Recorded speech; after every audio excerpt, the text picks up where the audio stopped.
to curation, why you need to curate. There's all this crazy content all over the internet, 2.5 exabytes of data, whatever that means, every day of content creating.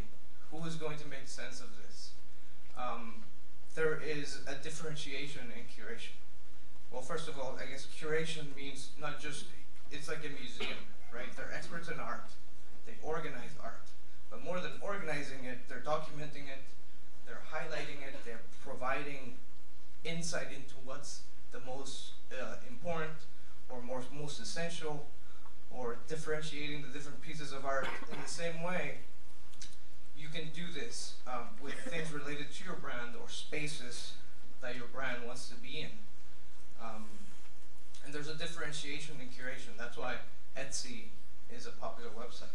That's why there's a few other websites like Mahalo and Alltop that are trying to curate. That's why you know names like Robert Scoble and the 140 Conf. What they're doing is they're curating something for other people to make it easy for you to find certain things.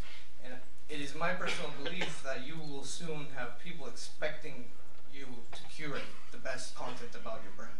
So if you're not doing it, I hope I'm right, but in a couple of years, everybody might be curating and organizing. And this is something that we're already starting to do at Samsung.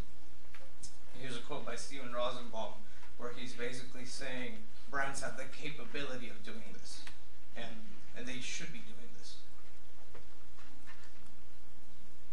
So how do you curate? You start by doing lists, right? So Twitter, favoriting is pretty easy. You just favorite your favorite things, then you create lists. But more than that, I think you need to be curious. If you're going to be curating for your brand, you need to have an internal curiosity. And the brand has to be, in many ways, curious about what people are saying about your brand.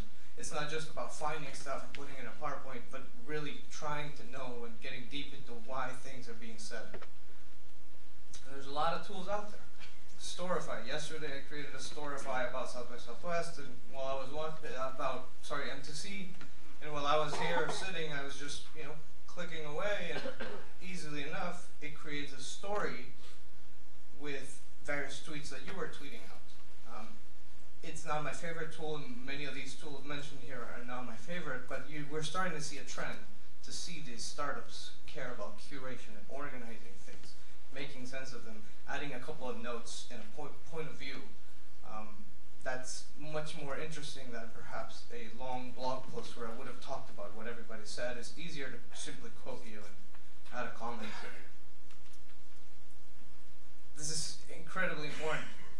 Aggregation, I think we've all used to seeing all these aggregations, hashtag filters, right? For South by Southwest, we had a TV which was showing this at some point, and instead of simply bringing in the hashtag, we were manually, humanly selecting which ones to go up there. It's a very simple task, but it makes the difference from showing a good tweet to a million of retweets and random links and spam.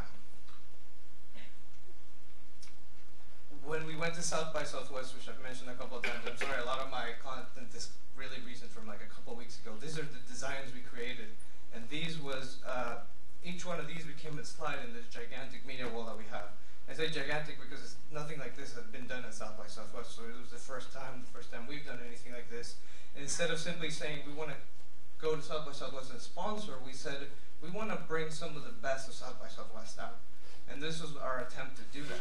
So we had the panels, but instead of just showing the panels, we said we recommend this one. We have locations. These are the locations we know that have to do with South by Southwest, so we showed them in real time.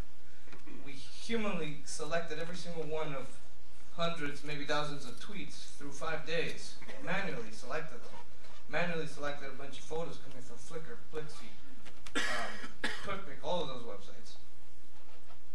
And we bridged the online and the offline by also creating a website. I'm going to hurry up. Always give credit, always link back, always thank content creators.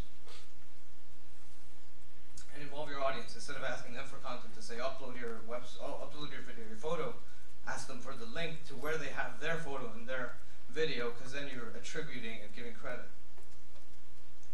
More than anything, provide insight, expertise, and meaning. Don't just put a bunch of stuff together.